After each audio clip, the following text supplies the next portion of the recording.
77 podcast. In today's episode, we are delving into the world of C.S. Lewis and his profound insights on love.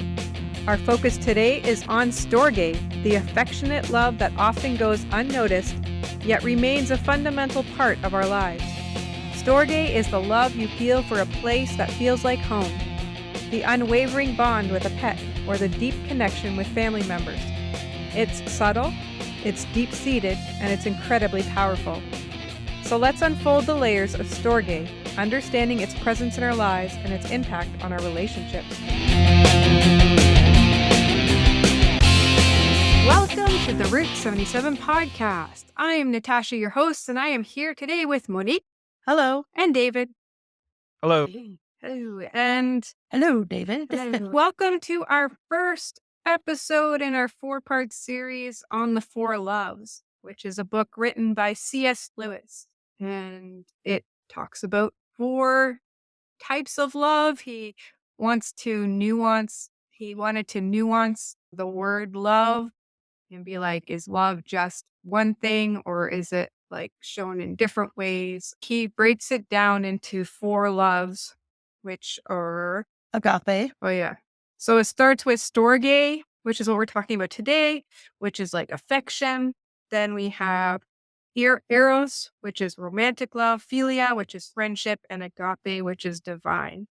This, trying to understand that, is all love God? Is God all love? How does it look? Can people show love but not have God? Those philosophical questions we have.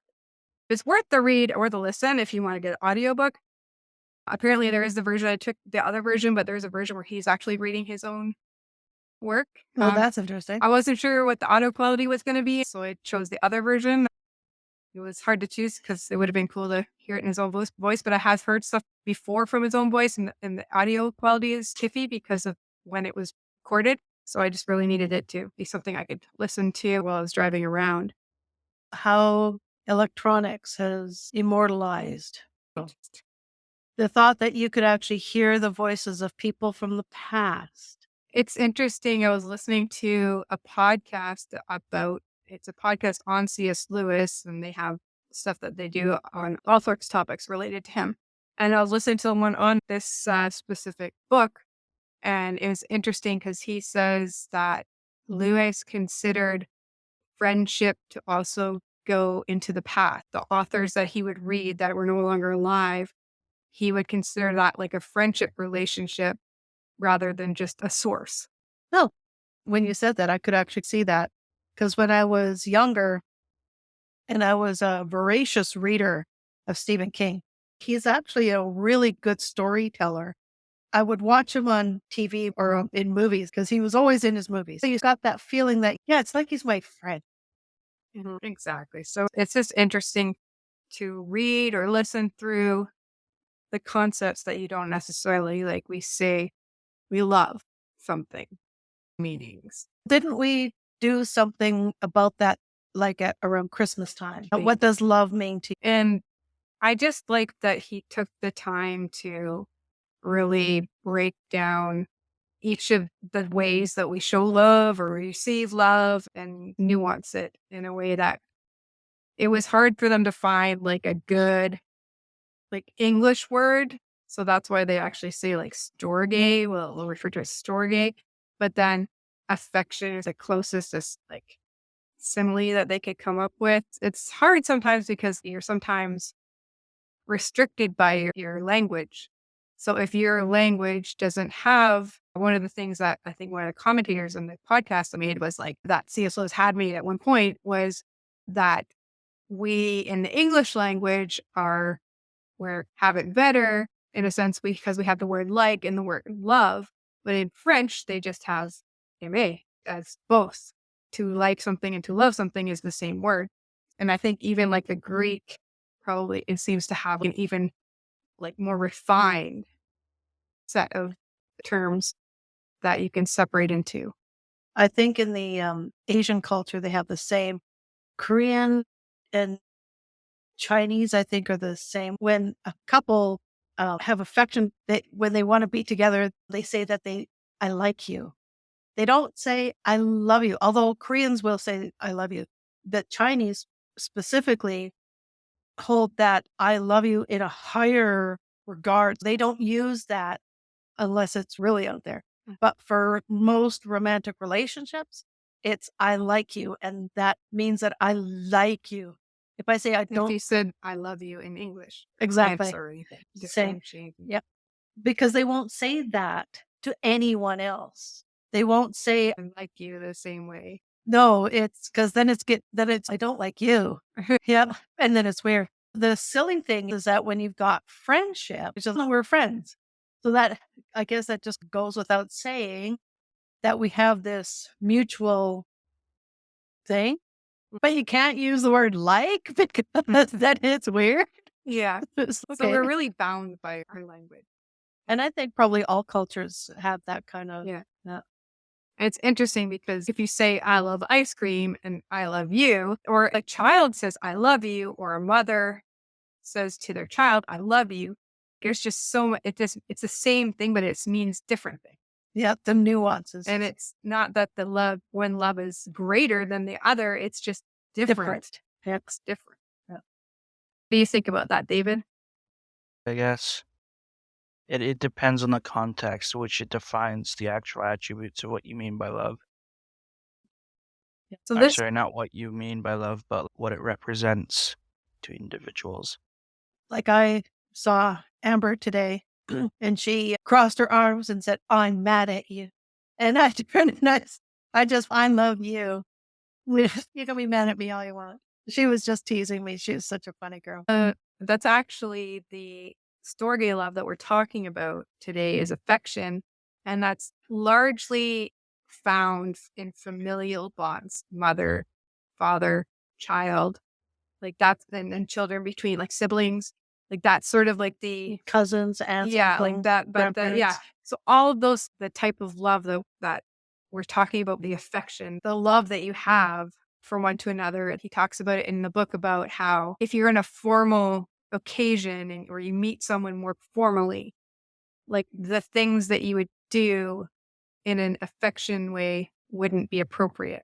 And it's just, he talks about how you can tease, you can say the most horrific things, but the tone and the way that you're saying it means something completely different. Like you can just be like, it's the love, the affection that you have for one another. That's why you can do it.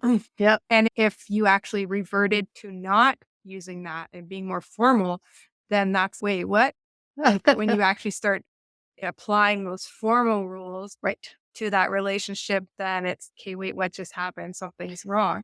Always remember this time we joke that if farmers stop teasing you, there's a problem.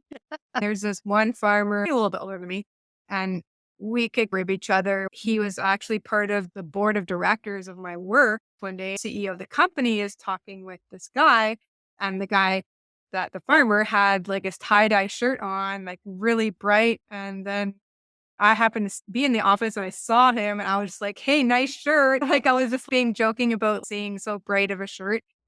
And I think the CEO practically had a heart attack because it was just not really, it was just appropriate to the situation. It wasn't that formal, but we knew each other in a different sense. The hey, nice shirt, it just looks like totally wrong. If you went into a formal situation, you're like, nice shirt, buddy. And they just laughed and be like, what the heck? What's wrong with your employee? The fact that we had this relationship of affection already, but at the moment I did it, it made sense. But then I saw the look on the CEO's face to explain what the lesson. I just left, but I was there. I'm like, oh my gosh, I can't believe that. It just didn't fit the situation between the two of us. We were completely fine. I think I shocked the CEO with just the rudeness that it would be in a different situation. I have a similar story. I don't normally fangirl. And this is another affection because when we listen to music, we appreciate the singers and the work that they do. You start to follow certain ones that you really like. So for me, I really like the music of Brian Dirksen. He is an Abbotsfordian. He went to school here, lives here. He's a Gold Dove Award winner. Many churches around the world sing his songs. but he lives here in BC, Abbotsford. He came into my work one day and I was just like, my way, back to the house. And you're like, oh my gosh, I can't believe I did that. I totally fangirled and the shock on his face. Oh yeah, okay, nice to meet you. I really love your music and I'm just going to go and sit down now. And I must have been like 1,000 shades of red.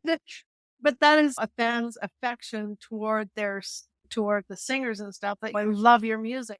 I don't idolize. You're not my like idol. Or you still In the fangirl. moment, In the and moment, yeah. you get and you went. The stupid button went on. Yeah. And it just shows the like how you can understand it in the familial way because you've seen it in your own life, how you treat your siblings and even treat them horribly Yep. at times, but then you still come out of it. They're still your family and you Yep. still love them. Yep. You take things from them that you perhaps wouldn't take from other people. If my brother showed up at the door, I'd give him a great big hug and stuff like that. I wouldn't do that to some other stranger who came. No, just doorbell. random person. It was like, Give him a hug. stuff like that. They have no personal space. Yes. But then We're an affectionate hugger. yeah, right. But it also shows how it's a subtle love. The same thing happens when you go to Taekwondo, when you have parents or kids come in. The relationship you have with them, whilst formal because you're the teacher, it's their school, you can joke with them, joke with the kids, you care about what happens to them. If something happened to one of your students, you would feel like, oh my would gosh, feel I more. can't believe that this happened. If you heard that something happened to a person that was that age within your city, you'd be like, oh, that's really sad. But then you probably wouldn't think of it again. Or maybe you pray about it for a night or two. Right. But it's Not the it doesn't same. connection. You don't You know don't know them. them. Lewis actually describes it as like a need love, where you want to be needed and the other person has a need and you want to fill that need. He talks about how a good thing becomes one of the dark things. Yeah. And When you take a good thing, make it a God thing, and then it becomes a bad thing. and we see that sometimes when it comes to the one, yes. And he actually talks about this woman basically took this to the, or this example woman of whatever sort he used, was taking this affection love too far, where she would basically do everything for her family, even if she would be doing all their washing, even if she wasn't good at the washing. And they said, let's send the washing out. And they had the money to do that. She would refuse and still do it. Or if she made hot food for them all the time and they're like, hey, we'd like some cold food sometimes, but she would just make it. And then she would stay up late. She would stay up if you went out, she would stay up until you got back home. Even Isn't that almost like a martyr? Yeah, and like she would stay up, Sacrifice everything. and that actually became like the fact that she made herself be needed in her own mind, even though what she was doing wasn't always needed. And it became where anything against her, like saying, can you send the washing out, was like An affront. an affront or something that she could hold and resent. And it becomes like, Almost narcissistic. yeah, and it's just so it's taking an affection, Too far. love, and it's taking it into a bad place. And we see this so much when we're talking about, because we have to see we're using our own affection, like why we're doing something can be as important as what we're doing. And if we're creating a need in people, and that's what they have, that like Munchausen syndrome and stuff, where they'll say that their child is sick or something like that, and have actually convinced the child that they have cancer and that they have to be this, that, and everything else. Unhealthy level. Yeah, so unhealthy level, Yeah. like where basically they're creating a need that's not a real need just so that they could be needed. But to a negative wrong dark level. level. Yeah. And it's interesting that he brings up in there is jealousy. The jealousy of Storge is different than the jealousy of hero. Storge, or affection, is the love of something. It's like your comfortable clothes. You just enjoy that it's there. Why do you enjoy your house and not other people's houses? Because it's your house. Everything is the way that you want it. It's just, it may not be perfect, but it's your house. It's your family. It's your spouse. It's your job. But when that thing changes, Say it's you and your sibling and you spent your whole lives growing up together, doing everything together, and then all of a sudden your sibling gets another interest. Maybe they find someone to date or found a new hobby and all of a sudden the world revolves around that for them.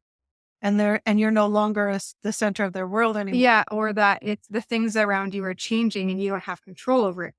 I always worry about that, about the jealousy thing, especially when it comes to friendships. And it stems from an inappropriate friendship that I had when I was very small. And there was a lot of jealousy involved. I was not allowed to have other friends. So when I started to have other friends, I always worried if I was spending too much time with one person and was making another person jealous. So it's interesting how you can see it happening, like you see in stories and movies, everything, how something changes and they don't want it to, the other person doesn't want it to change, and it becomes a whole storyline. Yeah.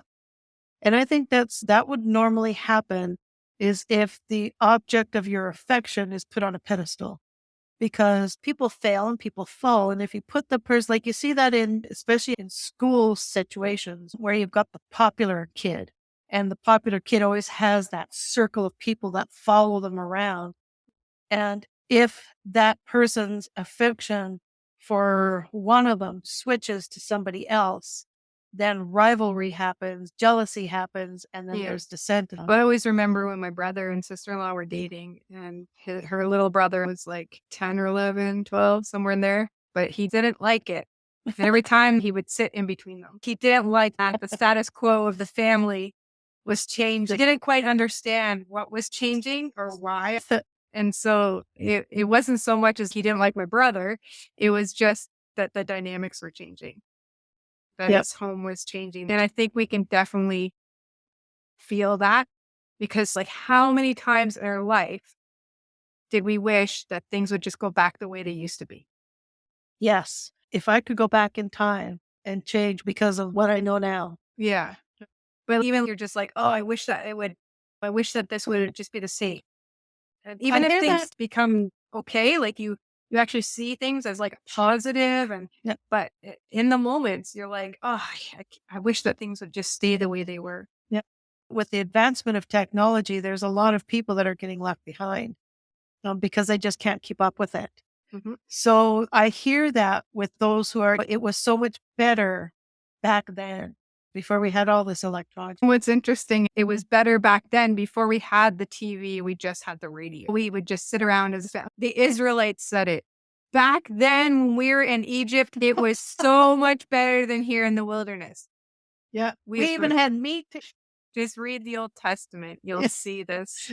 It's a never-ending story. Human nature and sin nature, but we don't like change. Nobody really likes change in the sense that we like our rut. Sometimes we get to be the getting out of that rut and we're all happy about it, but then there's people that have been a part of our rut that don't like that. It's always that when you go to the doctor because you're feeling unwell and the doctor says, you've got to change your lifestyle.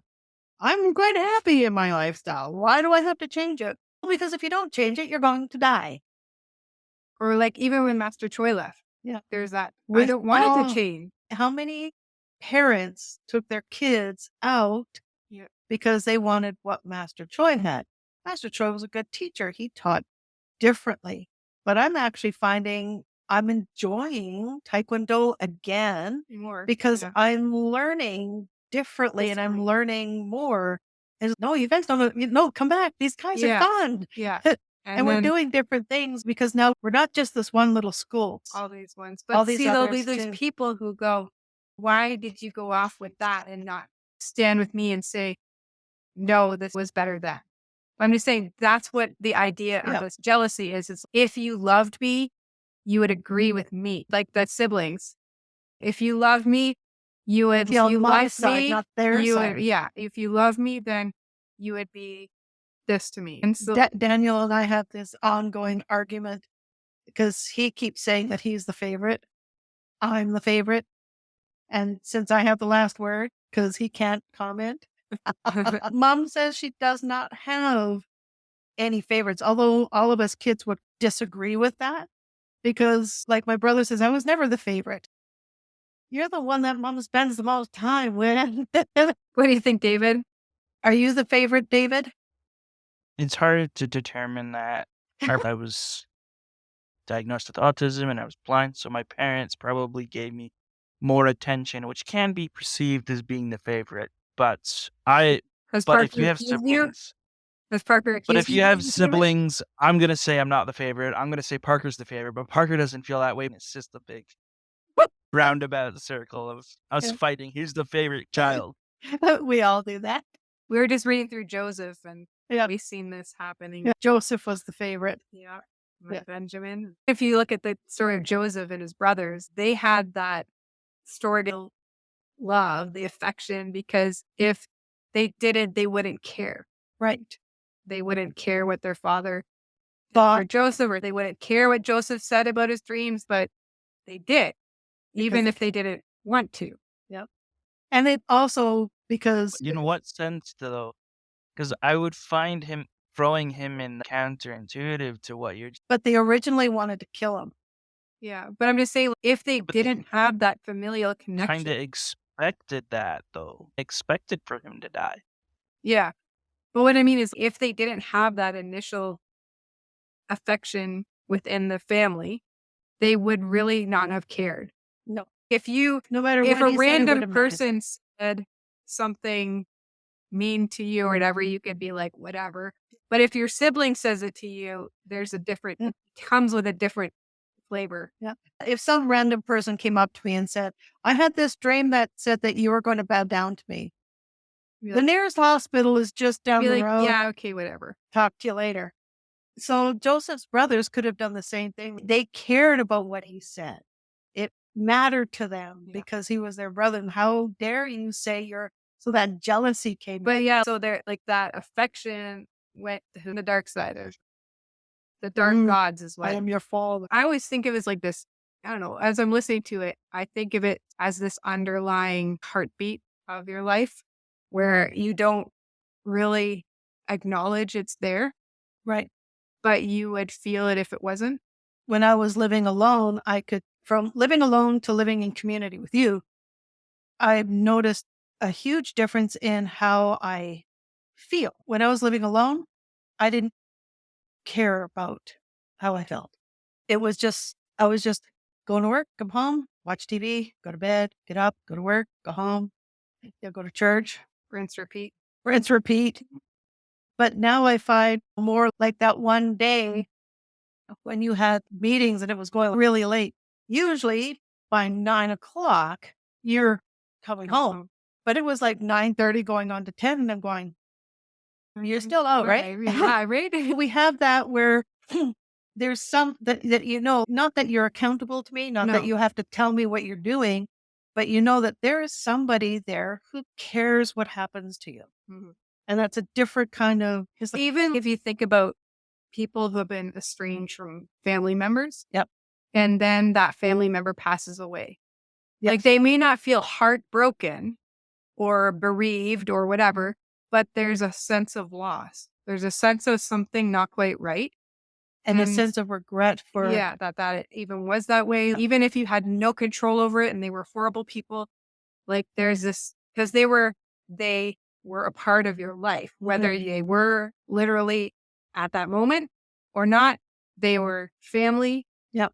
Of some, and then so there's that sort of feeling that they were to belong, but they did not belong, and now there's no chance of them belonging, and there's there's something you feel. Yep. And I'm not saying again, it's not like deep wailing bereavement, which you can have for a person that you really care about, Yep. but there is a sense of something. Yep. I have an uncle that is that way. He cheated the family badly, and my aunt made a plaque of the family members. There's 6 in the family. The plaque only held 5. And that, when I saw that, I was just like, how sad is that? How sad is that? Is he still alive? Yeah. As far as I know, yeah. Yeah, as far as I So- know, he's still alive. And then if you ever find he passed, there will be part of you that just, It even would, if you just never know that, there's just a part of that they should have been, why, what should have been, but wasn't. I can't remember the last time I saw that uncle. I was quite young, like probably in my early 20s, if that. I'm trying to remember Yeah, I can't remember the last time I actually saw him. So if he passed away, I don't know what I would feel. I have no way of contacting him. I've No. none whatsoever. And then again, I'm not saying you'd be like overly thinking about it, but Yep. there would be the sense of something. But I've had Just- that with other, like with a cousin that I hadn't seen since I was a teenager, and he passed away not that long ago. And I was just like, I was shocked, and I was like, oh my goodness, because he was not that old. He was 35, Mhm. maybe, because he was quite a bit younger than me. But I did grow up with him for the most part. So it was, oh my gosh, I can't believe, like, he passed away in his sleep suddenly. Yeah. My heart hurt for my aunt more so than the loss of my cousin. Yeah, because I knew it would hurt, that she hurt. And that's where the Storge, this love comes in, because it actually, the empathy of human nature comes from that, is what Lewis is saying. That's where you have empathy for people. Mm. That comes from that affection that you can develop for those around you. And that's how you can have an immediate sort of emotion towards somebody that you don't even know. If you have someone that you've met that's been through a similar situation, you can feel for them and what they're going through instantly. And you can bond in a sense over it. And then because you've been through it. Right. So empathy comes, and this is where empathy comes in to these kind of love situations. And I see in churches, David hasn't been in church for a little while, David. Yeah. But you saw right away today the affection that the congregation had for you, because how many people shook your hand and came by and said, "Hey, hi, David, good to see you." Right? Yep. Nobody who said, "Where have you been? Why weren't you in church?" or anything like that. They were just like, Judgmental, just happy to see. they were just happy to see you. Yeah. So, what did you think about being a door host, shaking people's hands and saying good morning? It was good. Yeah. Making lots of Yep. Storge connections. And Heather, David, right? Shook his hand. Oh, She completely walked past me to David. just We Was actually that- thought she was leaving, but she turned, she all of a Oh, sudden yeah. shook his hand. Yeah, she was walking like she was gonna leave the place. She just went. She walked and then just turned like hard turns. Like It was so cute. great for you. Yeah. She's such a great lady. You Yeah. can, and the longer you are in a church, the easier it is to build these Storge relationships with the people in the church. Yeah. Because there are people that I will shake their hand. There are people that I will just wave to. And then there are people that I will actually hug. Mm-hmm. And so you build that. The longer you're in a church, the more familiar you become with people, the more you build relationships. And this is how you build these affectionate relationships with people. What's interesting is Lewis actually talks about how in this day and age for him, it's back in the 60s, I think he wrote this. Anyway, I think he said this is one of the last books that he wrote, but he said that Eros and Storge were the two places where kisses are acceptable. And it's like they're not the same type of kiss, No. but that's the two places where you see it. The kissing of acquaintances and the kissing of lovers, which are two different kisses. But he says when all the kisses of kissing of you, not kissing cousins. Okay? No. Not that kind of kissing. but if you have your child and your parent or Yeah. your cousin, like you meet them and you're kissing on the cheek and you're like, oh, so happy to see them. But he actually pointed out that in the Eros kissing or the kissing of lovers isn't always a lover's kiss. There is affection within the Eros or the lover's relationship.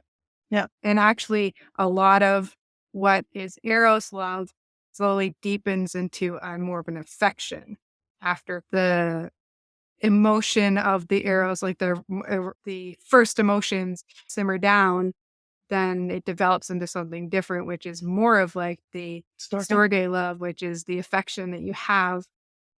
The old clothes or those old shoes or whatever it is that you, the thing that you enjoy, that because it's the same. Right. It's such a broad love in a sense. Like it gets forgotten because in society, like we do, and we've pushed a lot about friendship love and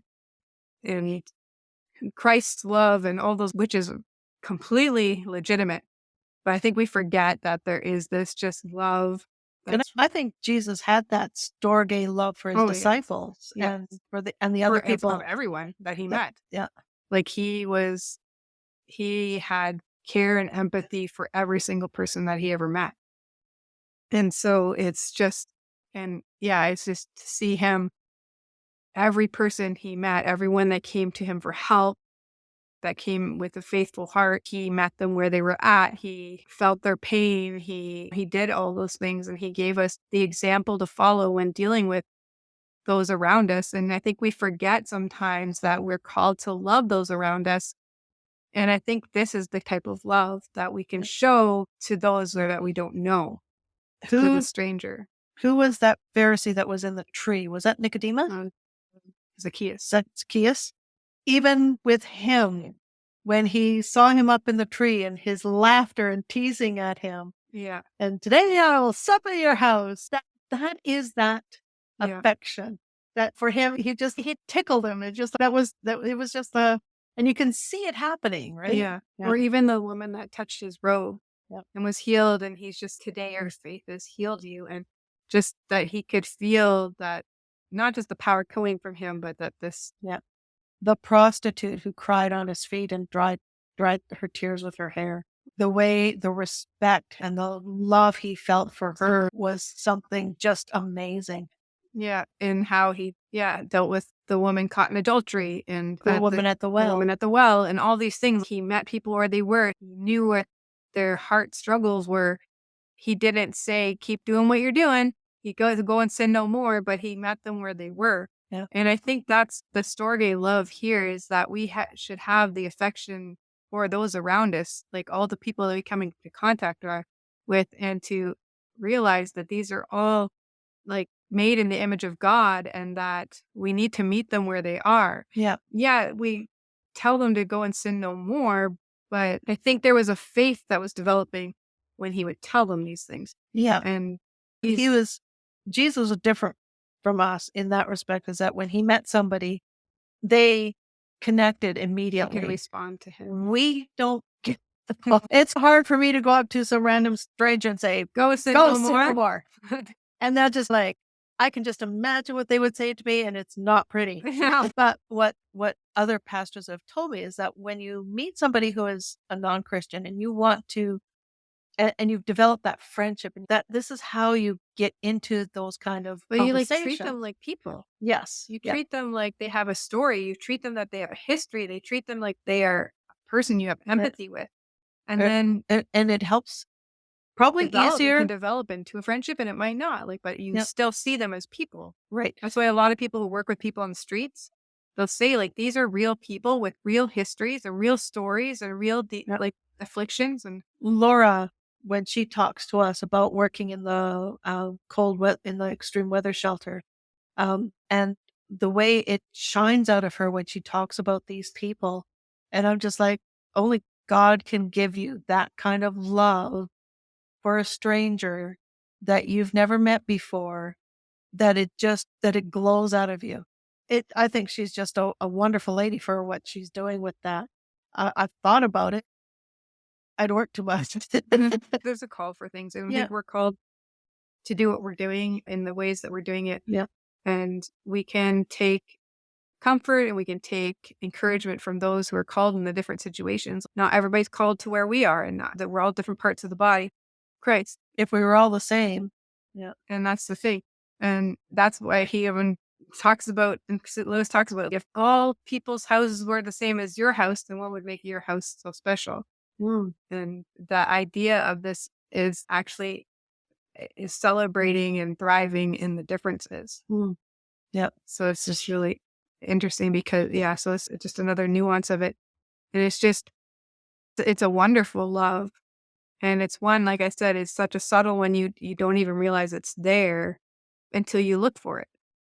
And then you realize, I do have this. And then I do have this affection in a sense where I care about what happens to the students, and I care about what happens to the parents, and I care about the people that I come across, the farmers, all these people that I'm in a day-to-day contact with, even though we're not friends, we're not lovers, we're not I don't think it's like the same as the agape love, I think, which is a different kind of love altogether, like in a sense. But it's a care for that this person is a person. It's not just a name or a statistic. Yeah. And God calls us to love these people in a sense where we care about what happens to people and their souls and their lives and just everything about them. And so that's why I think we take Christ's example and we just be willing to hear people, to be willing to understand that they have their own story, to be willing to go through the awkward, the angry, the sometimes abusive, which you don't have to sit and take, but you can also understand that they're people. It's just reading something that you wrote here that Lewis describes Storge as a quiet, deep-seated love, the affection one might have for a familiar place, a beloved pet, or close family members. It's often considered a less distinguished type of love because it can be taken for granted, arising naturally from familiarity and dependency and often existing without acknowledgement. It's the one, like when you mentioned four loves, I'm going, agape, eros, philia. So what's the other one? This one, because I've never heard of it before. Think about it. You don't think about it. Yeah. It's just that low level hum that's in the house that you wouldn't notice until it's gone, until the power goes out and you're like, why is it so quiet? Because you don't realize that the fridge is running or like these things you don't realize. You don't realize, yeah. And when I think about all of those, the three that we're most familiar with, I always wondered, where does the family fit into that? That with the brotherly love, kind of. But this one is just, this makes more sense. Oh, yeah. Because when I'm with my daughter, what I feel for her is completely different than what I feel for anybody else. And my mom, too. I'll make my mom giggle sometimes by doing silly things. But even like my affection. Your daughter going, I'm mad at you. But if a random stranger just came up and said, I'm mad at you, you'd be like, what did I do to you? I don't even know you.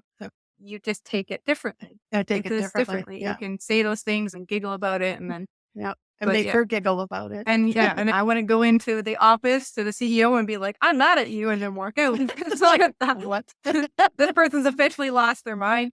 I'm mad at you. Just walk out. That's just whatever can do it because it's funny. And apparently she says it to Marlene all the time too, because Marlene she does her own things around the house.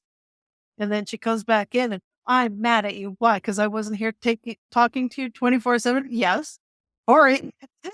She's such a funny kid. Yeah. She's not a kid either. It's pretty. Yes. Yeah. It still boggles my mind that she's 33. Mm-hmm. David, you are young enough to be my son. Strange, weird, and odd. I don't feel young. You don't? Right now, you're probably like, I want to go to bed. That's all I can think about. He says, my pillow is full. My pillow is calling me. Starting to feel affection for my pillow. Too cute. Yeah, hopefully maybe we rambled on a lot, but it is an exciting love to think about and to actually start identifying it in your life, being like, I do feel like something. I do feel something. It's like for this and that. And again, I think there's levels, like kind of what you feel as your mother or father or daughter differs from like the student that walks through the door, but it's all the same type. Like for you and David, less so for David, only because I've got brothers. It's brother, no big deal. But I have no sisters. I have my sisters-in-law, which are wonderful. I love my sisters-in-law, but I haven't spent like an enormous amount of time with them off and on throughout the years. Right? Like you usually do when people are married, they go off and they do their own thing, right? What's up with that? But because we have been in this house now since December of 2020 and it's now January 2024, we've got that sisterly affection now because we have been in the house and thankfully we haven't had those sister fights. No, we've outgrown those, I think. Yeah. Hopefully. Yeah. I don't, you rave my closet? Yeah, we haven't pushed the buttons yet. Maybe we haven't pushed the right buttons. We don't even know where they are. We're too tired to find them. You work 6 days a week. Yeah, too much working. Yeah. Time to go to bed. Hopefully we didn't ramble too much in this episode and you got an idea of what Storge love is. Next time, we'll move on to a different love. And we'll talk about that one. Most hopefully Are you going to surprise us? Yeah, we'll surprise it. But with God's love, it's totally different. It'll be good when we talk about that. Yeah, we'll be forward to that in a few weeks. Yeah. Yeah. And if you have an experience with Storge love that you want to tell us about, find us on Facebook, Instagram, or X. And if you want to email us with the old-fashioned way of the email, you can find us at route77ministries@gmail.com. That's ROUTE 77ministries@gmail.com. And we shall see you here next time. And just so that you know that our Facebook page does have a message, we do monitor that. So pop us a message. pop us a message. We would love that. We'd love to talk to you. We would Storge that. Too far? Too weird. Too weird. Okay. Apparently, I need sleep too. Yeah. So. We had an eventful weekend. So. Yes, we did. And it's just going to get better from here, hopefully. Okay. We'll see y'all here next time. Bye for now. Bye-bye.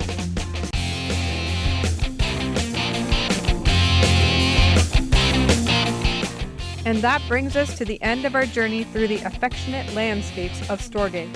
We hope this episode has given you a new perspective on the love of familiarity and affection.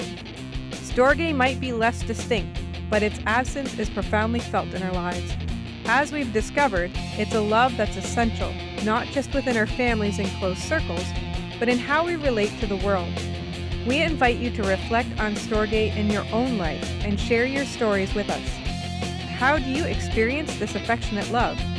Let us know, and let's continue to learn and grow in love together.